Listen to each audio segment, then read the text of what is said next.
These walls must come down. There can be no refuge.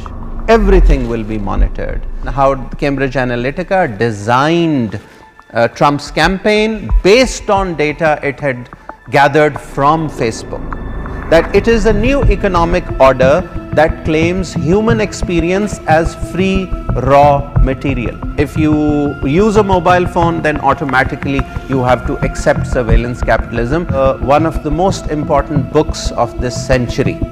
It is written by Shoshana Zuboff, who is a professor at Harvard University. साहब ने वो policy change करके यही कहा कि जो इधर से हम डेटा गैदर करेंगे वो डेटा जो है वो हम बेचेंगे थर्ड पार्टीज को. What is now also called information capitalism, that whatever we do, everything is being observed. That data which is gathered as we use our devices, as we use our phones, overthrow of the people's sovereignty. So people no longer have a sovereignty, they cannot decide what should be done. And she has talked about Google. They gave a free service which was Gmail, and we used to of course send emails and messages, and they were able or allowed to snoop on it and to see what is being written in those emails. The freedom of will, कि आप इंसानों से freedom ही ले लें, उनकी will भी ना हो और उनको पता भी ना हो. This would be a national responsibility on us as Pakistanis to know about surveillance capitalism and to think about it. And there was this early marriage, mutuality of interest between the fledgling surveillance capitalists and state intelligence agencies. Now, the owners of these companies, digital tyrants.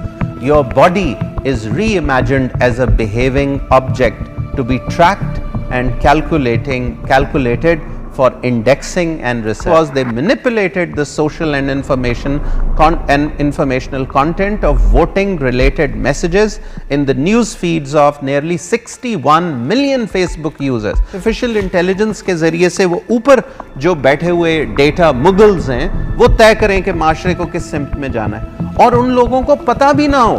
Director of Intelligence Services says that we might use Internet of Things for identification, surveillance, monitoring, location tracking and targeting for recruitment.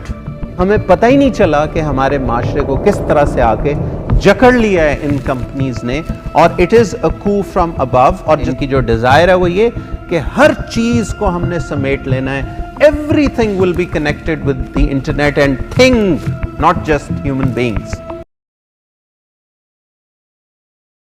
I begin with this introduction, and it has indeed been a very, I wouldn't say that it was a daunting read for me.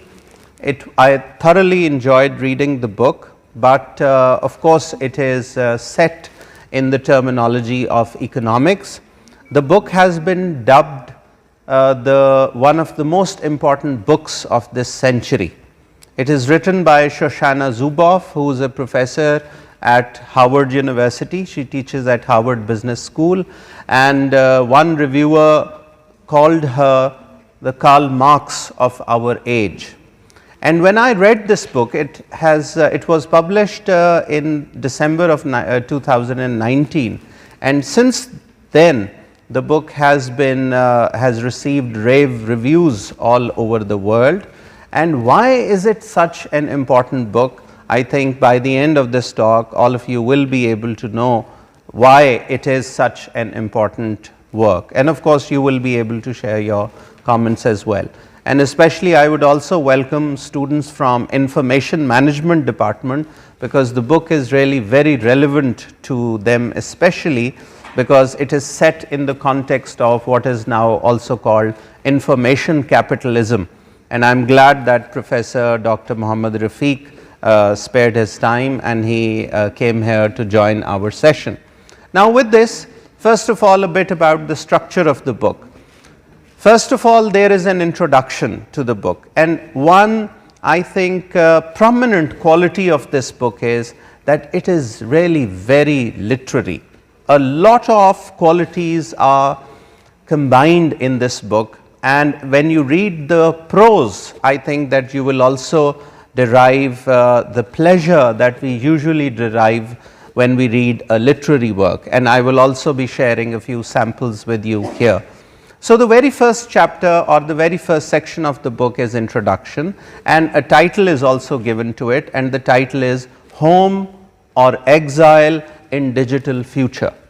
So, Shoshana Zuboff uses the metaphor of a home, and she says, of course, she defines what a home is, and the question that she raises at the very beginning is whether or she questions whether we want to have the future as a home where we feel comfortable, where we feel secure, or do we want to live in a house which is made of glass walls, that whatever we do, everything is being observed. So, she begins with this sort of I would say a metaphor of a home. She begins with that, she ends with that, and throughout the book she refers to this metaphor of a home, and she keeps talking about it. She keeps coming back to this metaphor, as I will explain in a while. So, after this introduction, she has organized the book in 3 sections, so 3 parts. The first part is called The Foundations of Surveillance Capitalism. Now, in introduction, as I will explain to you in a while, this is just a preview of my talk and also an overview of the book.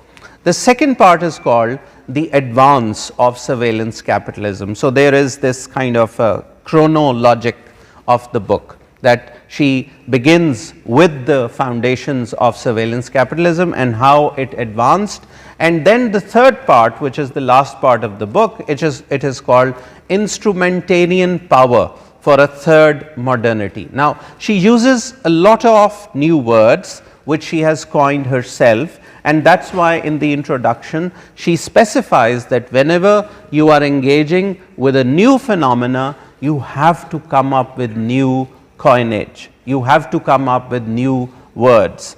Had Dr. Nasir Abbas Nayyar would have been here, had he been here, I would have cited his unease when in the domain of Urdu literature, various critics point out and they express their reservation that why is it that literary theorists use new terminology.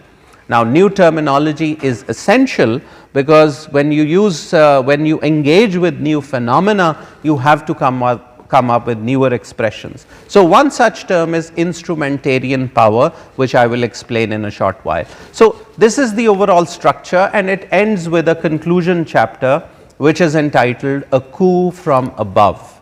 So, with this, let us move on to the first part and see what is discussed in the first part.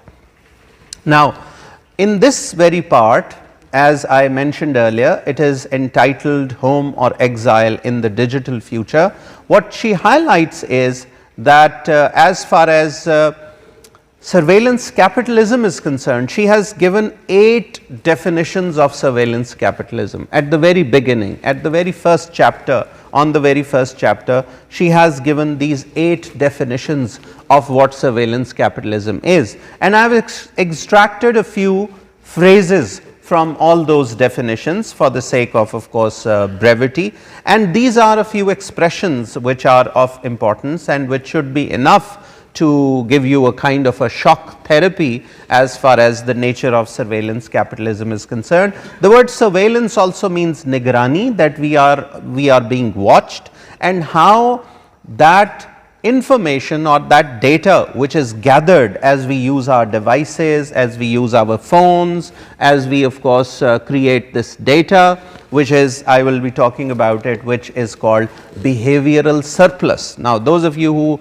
are familiar with economics, you know that as far as capital is concerned, capital is the surplus value which is reinvested to create more wealth.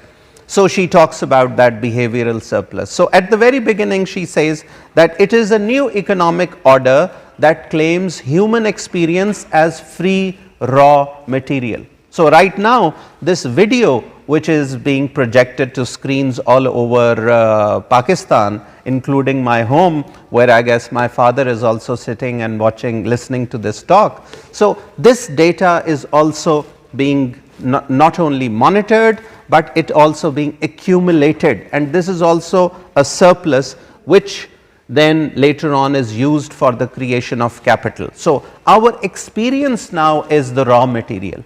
Now, when we talk about colonialism, we talk about this raw material that was gathered from countries like India, and then that raw material was taken back to the industries of Europe and of England, and then that raw material was transformed into a finished product, and that finished product was then sold back in the local markets in India, and that is how this country was also economically colonized, and of course, we were stripped of the prosperity that we earlier had. Another one phrase that she uses, a parasitic economic logic. Now, this is a parasite on our experiences. So, the parasitic economic logic, look at the tenor of this expression. A rogue mutation of capitalism, a rogue mutation, that is another expression which he uses for it, as significant a threat to human nature as industrial capitalism was a threat to nature. So, we know we are familiar with this phenomena now, what we call climate catastrophe, and of course, the damage that has been done to the environment and global warming due to mass consumption and also mass production. Now, she says that now the raw material is what we do all the time, and an overthrow of the people's sovereignty. So, people no longer have a sovereignty, they cannot decide what should be done. It is these owners of these companies who decide. Even law is unable to resist their trespassing into domains which were earlier considered sacred. So, she goes on to talk about that, and one clarification is very important, that surveillance capitalism does not automatically mean technology. Surveillance capitalism is not equal to technology, it is not that. Rather, it is a logic that imbues technology and commands it into action. So, it is something which makes use of technology. It is not technology in itself, it makes use of technology. So, surveillance capitalism employs many technologies, but it cannot be equated with any one technology. So, it is not just about the fact that all right, if you use a mobile phone, then automatically you have to accept surveillance capitalism. This is the assumption which she is there to challenge, and she has written a whole book to kind of dismantle that understanding. Now, as I talked about that metaphor regarding home, so this is what she writes, all creatures orient, look at the poeticity of this sentence, the literary appeal of her prose style. All creatures orient to home, it is a point of origin from which every species sets its bearings. Without our bearings, there is no way to navigate unknown territory. Without our bearings, we are lost. So, whatever our roots are, whatever our essence is, we need to have a very clear understanding of what that is as we set out into the future. So, with this we move on to the first part of the book, which is entitled The Foundation of Surveillance Capitalism. Now, in this section, in this part, there are 5 chapters as I mentioned in front of it, and in this chapter she talks about the establishment of this surveillance capitalism, and she has talked about Google, which was incorporated in 1998 by Stanford graduate students Larry Page and Sergey Brin. And what they did was that with the help of these doors to the World Wide Web were opened, and before that we see that when they gave this free email service Gmail, which was launched in 2004. So, it was allowed by default, they were allowed to look at this private correspondence, which used to be private correspondence. So, they gave a free service which was Gmail, and we used to of course send emails and messages, and they were able or allowed to snoop on it and to see what is being written in those emails, and then based on the data they gathered, they aimed advertising towards us. So, this was Google's invention of targeted advertising, which paved the way to financial success, but it also laid the cornerstone of a far reaching development. And what was it? The discovery and elaboration of surveillance capitalism. So, that was the root of surveillance capitalism ke jahan se uska ye aagaaz ho raha hai. And then there is this there is a lot in the book. Honestly, when I read it again for this book talk, I prepared first for the first in the first cycle I prepared 48 pages of Microsoft Word document that I thought would be important from the book, from the whole book. And then I limited it to, I do not know, 20 pages, and then 48 slides of PowerPoint, and finally just 16, 17 slides. So, I think that every single sentence of the book is so important. So, since now I am only giving you an introduction to the book, so I am skipping everything, I am just giving you a flavor of what this book is about and how does it progress, so that all of you can read it on your own, because I would say that this would be a national responsibility on us as Pakistanis to know about surveillance capitalism and to think about it and to develop our own opinion about it, instead of just saying ke oh aap hi dekh lenge. इस तरह की बात की बजाय all of us must know what it is about. So, this event is mentioned in 2002 when Google discovered, with the help of its search engine, that one morning, and that is how she writes about it, that they saw this kind of sudden explosion of the desire to know about one particular character, Carol Brady, Carol Brady's maiden name. So, everybody was looking up for it, who was this woman and what was her maiden name. Now, why did that happen? Because there was this sitcom which was aired on American television, and there was a particular episode in which her name was mentioned, and those who were watching, they immediately started looking for her, that who was she and what was her maiden name. Now, she mentions that Google discovered that there is a huge potential, and they can see this predictive pattern, that the time on which in a particular time zone that show was aired, at a particular point in time these search queries came, and of course they had access to all the data. So, they discovered that a lot of data is coming to them and a lot of surplus data is coming to them, and that probably they can put a price tag to it, because remember, back then Google was not monetized. So, they were thinking about their monetization plans कि हम इससे पैसे किस तरह कमाएं. तो अब जब ये उनके पास ये सारा data collect होना शुरू हो गया, and they were able to find pattern in those data, so they realized that we are sitting over this kind of this sone ka pahad, we are sitting over it. And then they hired someone, later on Facebook hired a Google executive, and it went on the same pattern. So, in this first part, she also talks about mutuality of interests between the fledgling. This is very important for us. Now, some of us, whenever we talk about certain security concerns, our friends, many of them who have a sort of liberal leaning, they would always say, well, you go into conspiracy theory.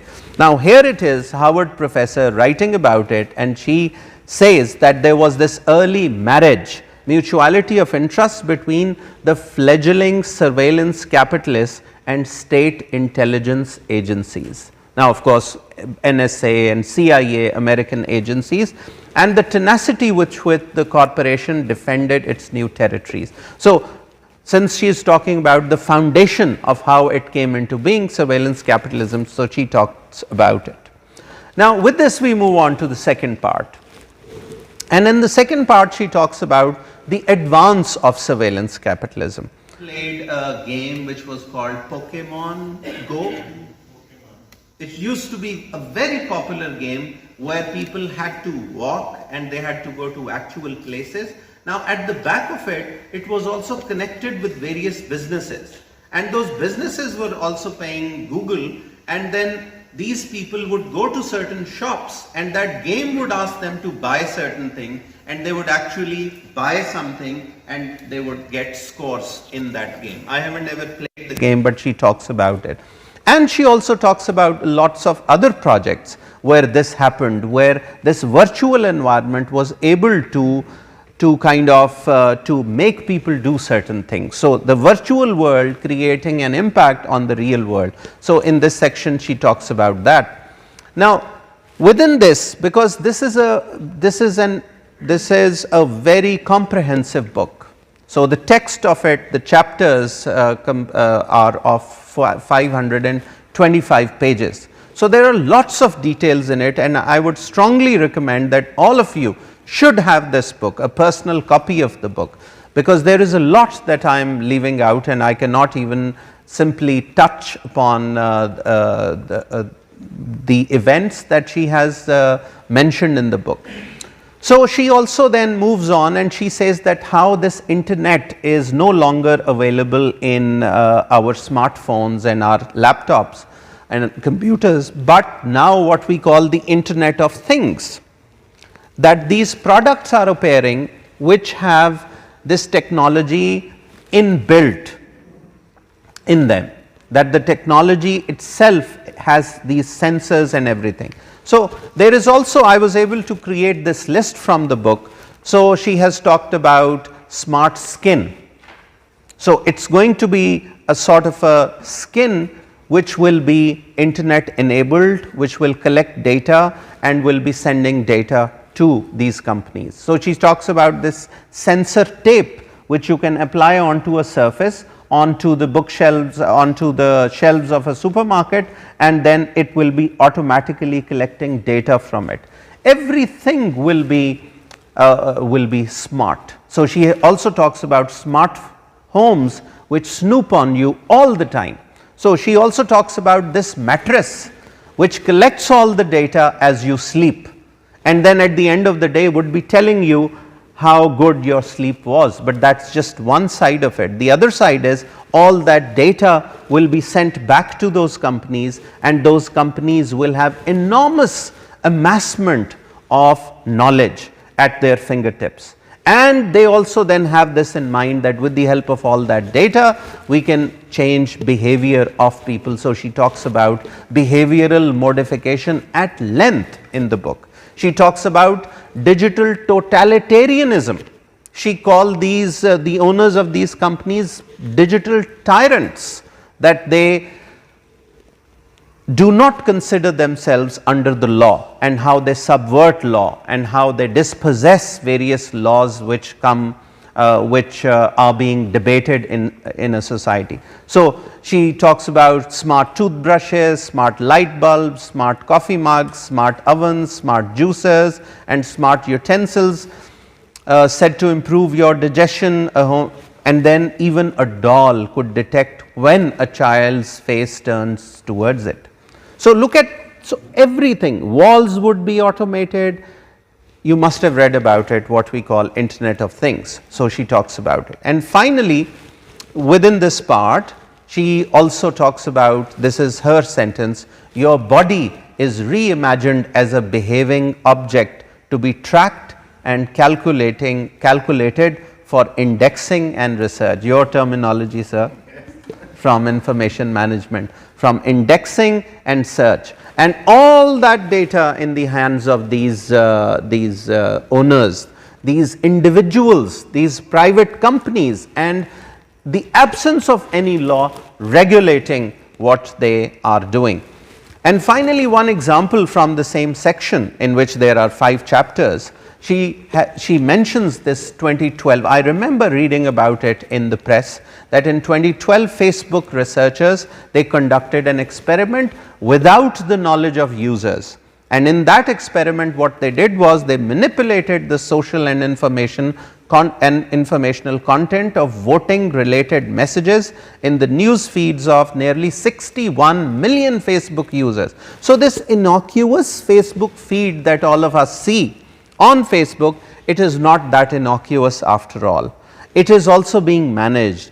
Now, artificial intelligence and these algorithms are manipulating, and Facebook has experimented with it, and this paper was published and they revealed the results and they said that, well, we can control behavior. Once again that idea. So they shifted voting patterns in the US, and later on we all probably know about the case of Cambridge Analytica, how this British company was employed by Trump's campaign, and how the campaign, how Cambridge Analytica designed Trump's campaign based on data it had gathered from Facebook.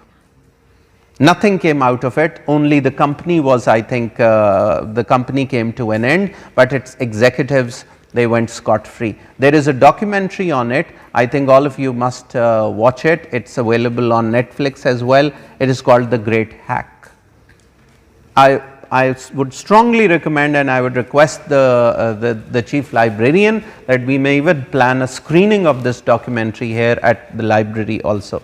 The Great Hack, all of you should watch it, because this is this zeitgeist of our times. We must be familiar with what is going on, and even students of humanities under the ambit of digital humanities, we must try to know what is going on. Now with this we go to the final part of the book, which is entitled Instrumentarian Power for a Third Modernity.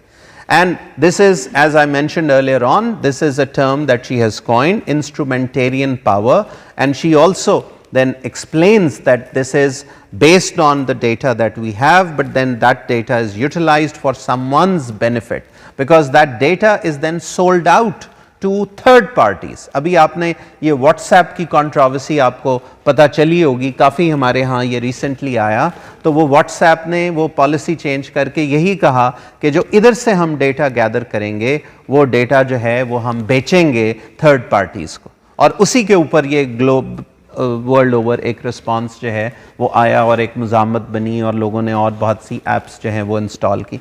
सो यहाँ पे क्या वो कहती है कि पहले migration क्या हुई, the first was the migration from the virtual to the, so first of all it went virtual, then from virtual it went to the real world, अब from the real world to the social world, कि अब जो उनकी quotes उसने share की हैं इन companies के मालिकों की, और जो उनके कुछ ऐसे इक़दामात हैं उनके बारे में उसने बताया है, और वो बताने के बाद वो ये कह रही है कि अब जो है ये चीज़ इस तरह से चल रही है कि वो ये देख रहे हैं कि हमने बिहेवियर्स भी मॉडिफाई करने हैं पूरी सोसाइटीज़ के, और फिर चाइना की एग्जाम्पल भी उसने इसी के अंदर जो है वो दी है.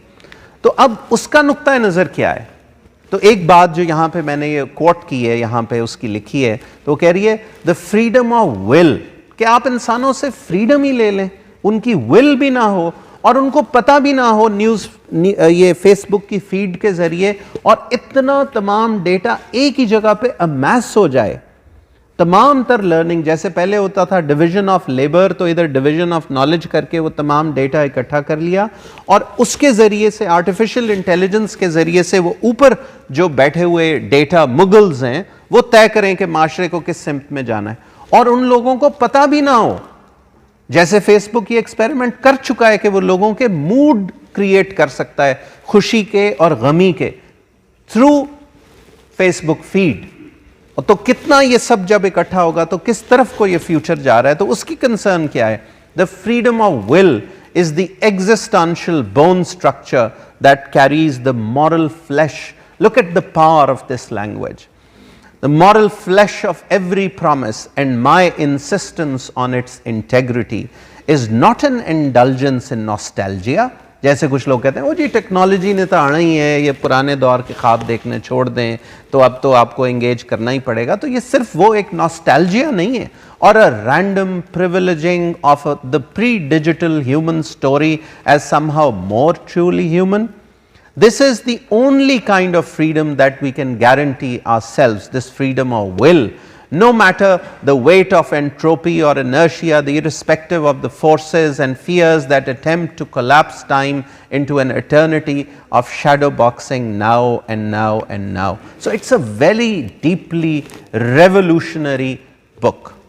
As I move towards a close, I think only a couple of slides are left. You will realize how revolutionary this text is.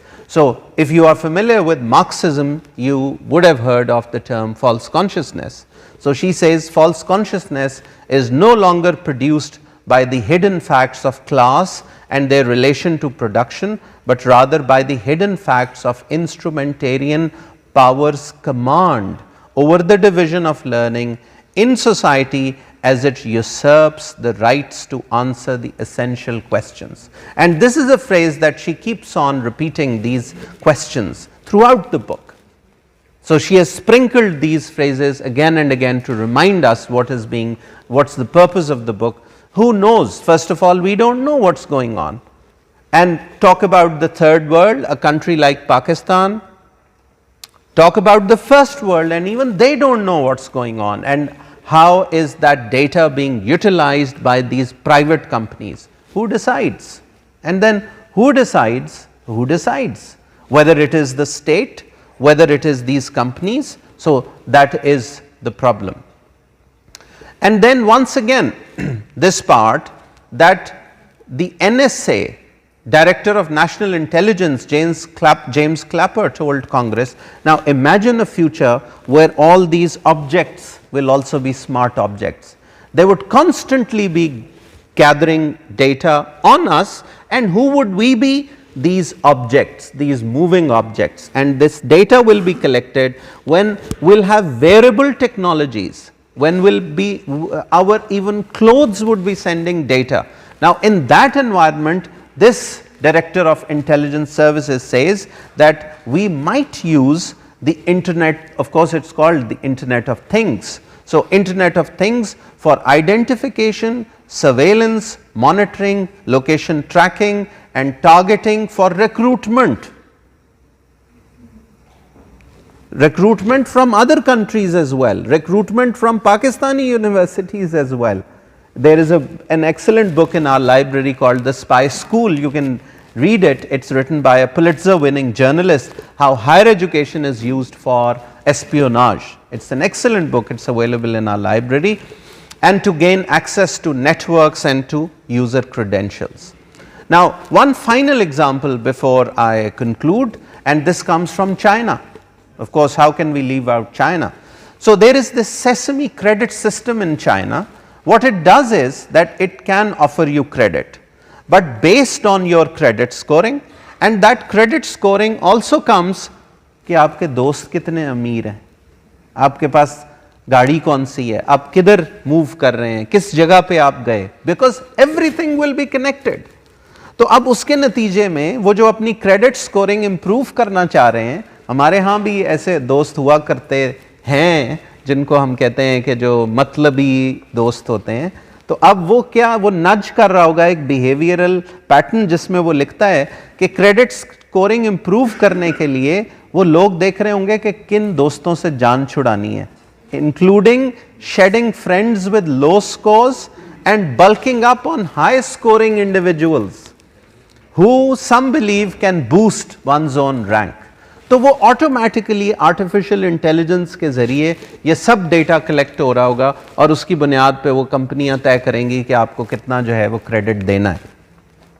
Now the conclusion of this book is called A Coup from Above. Of course what she says is कि ये हमें पता ही नहीं चला कि हमारे माशरे को किस तरह से आके जकड़ लिया है इन कंपनीज ने, और it is a coup from above. और जिस तरह से मैंने बात की थी, होम का मेटाफर वो इस्तेमाल करती है, तो यहाँ पे आप देखें कि कितना खूबसूरत उसने ये लिखा और कहा, home is our school of intimacy where we first learn to be human. Its corners and nooks conceal the sweetness of solitude. Its rooms frame our experience of relationship. Its shelter, stability, and security work to concentrate our unique inner sense of self, an identity that imbues our daydreams and night dreams forever.